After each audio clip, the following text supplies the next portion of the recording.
This exchange between Rand Paul and Secretary of State Marco Rubio has been circulating over the past few days, usually described as a debate about Venezuela or a specific American operation in Venezuela.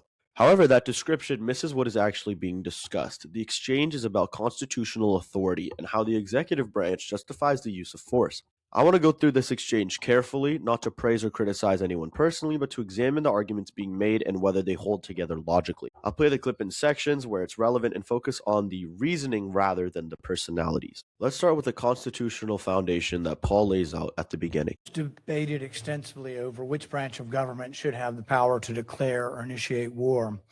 Virtually unanimously, they decided, and what was entered into the Constitution was that the declaration or initiation of war would be the power of Congress.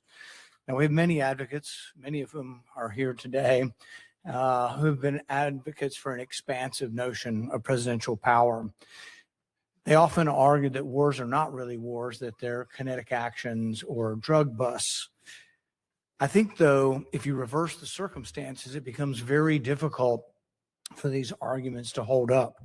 So I would ask you, if a foreign country bombed our air defense missiles, captured and removed our president, and blockaded our country, would that be considered an act of war? So Rand Paul starts by grounding the discussion in first principles. He reminds everyone that the founders debated this question directly and assigned the power to initiate war to Congress. This matters because everything that follows depends on whether the allocation of authority is still being honored in practice. Now Paul moves to the key hypothetical that frames the entire exchange. I think, though, if you reverse the circumstances, it becomes very difficult for these arguments to hold up. So I would ask you, if a foreign country bombed our air defense missiles, captured and removed our president, and blockaded our country, would that be considered an act of war? This is the most important moment in the entire exchange because Paul is not arguing intent or justification. He's just trying to ask a consistency question. If the same actions were done to the United States, would we call that war? The purpose of the question is to test whether the definition of war depends on the nature of the act itself rather than who's carrying it out. So at this point, it becomes clear that the issue is not Venezuela specifically, it's whether the standard is going to be applied universally. Now, Secretary Rubio is going to focus on the duration, the casualties, and how the operation was characterized. So I will point to two things. The first is it's hard for us to conceive that an operation that lasted about 4.5 hours and was a law enforcement operation to capture someone we don't recognize as a head of state, indicted in the United States, wanted with a $50 million bounty. My question would be, if it only took 4 hours to take our president, it's very short, nobody dies on the other side, nobody dies on our side, it's perfect. Would it be an act of war? We just don't believe that this operation comes anywhere close to the constitutional definition of war. So here, instead of answering the symmetry question directly, the response reframes what counts as war. Here, war becomes something that is defined by how long an operation lasts, how many people die, or how contained it appears. The difficulty is that the Constitution does not define war in those terms. Congress was given the power to initiate war before the outcomes became known, not to decide afterwards whether an operation retroactively qualifies as war. Paul's concern is that if war is defined only after the scope and effects are clear, then Congress is effectively excluded from the decision altogether. Now Paul presses the question again. Of war, if someone did it to us. Nobody dies, few casualties, they're in and out. Boom, it's a perfect military operation. Would that be an act of war? Of course it would be an act of war. I'm probably the most anti-war person in the Senate, and I would vote to declare war if someone invaded our country and took our president. Now here Rand Paul makes the symmetry explicit. He says that even as someone that's opposed to war, he would consider this an act of war if it happened to the United States. So the point here isn't going to be escalation. The point is just trying to be consistency. He's trying to stay consistent with his argument. So I think we need to at least acknowledge this is a one-way argument. One-way arguments that don't rebound, that you can't apply to yourselves, that cannot be universally applicable are bad arguments. This is a concise formulation of his critique. If an argument cannot be applied to oneself, it's not a general principle, it's an exception. Then Paul challenges the law enforcement framing directly. Let's say it's not a war. We're just going to define it away and say it's not a war. That's one of the arguments. So it's a drug bust.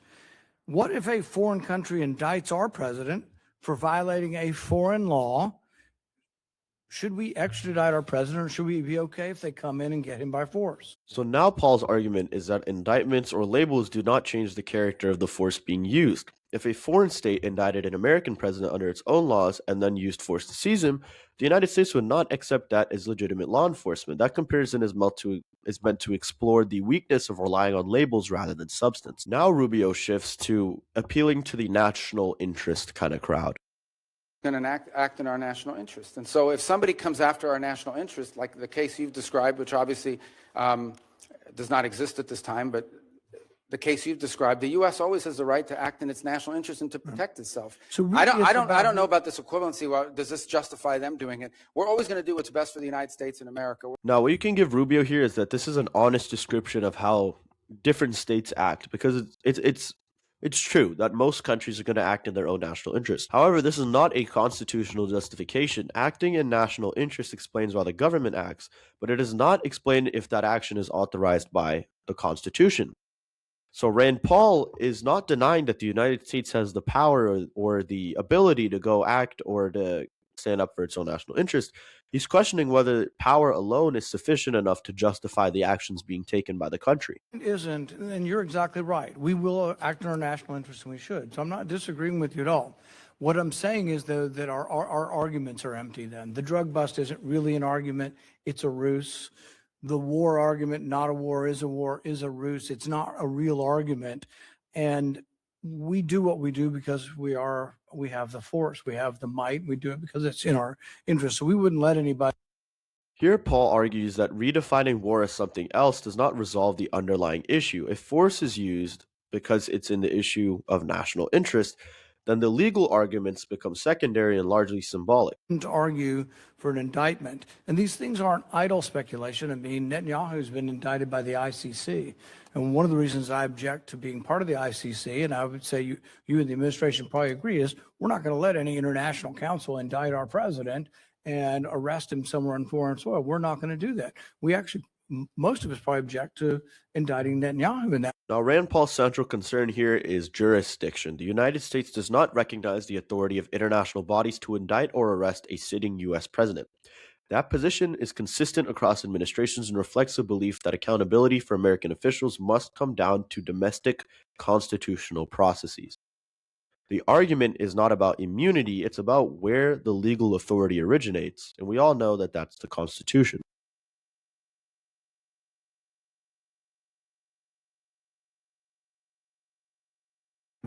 They say this war wasn't a constitutional war, therefore it doesn't rise to the constitutional notion of us declaring or having to initiate the war. It just doesn't rise. And one of their main arguments was not enough people died. And so there is some number that they aren't specific, but there is some number. I would assume, although I'm not positive, but the 50, 60,000 soldiers who died in Vietnam might be enough for them to call that a war. But here's the problem. It isn't the number, it's that it happens in retrospect.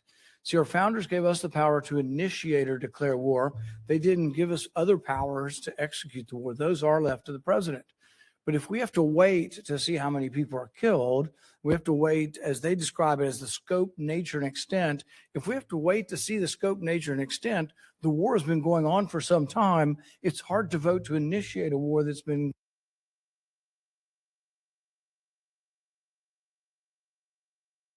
This portion is what I think kind of kills the opposite argument, because Paul has pointed out a true structural problem. If war is defined only after a certain number of people die, then Congress cannot fulfill its role at the moment when authorization is actually needed. Like he said, they'd be acting in retrospect, and it is very hard, or it feel kind of useless to vote on initiating a war that has already begun and has already resulted in damage or casualties. Waiting to see how a conflict unfolds before deciding whether it counts as war means the decision has already been made. At that point, Congress is responding to momentum rather than authorizing the decision itself. Initiate it. So the definition of war is very important.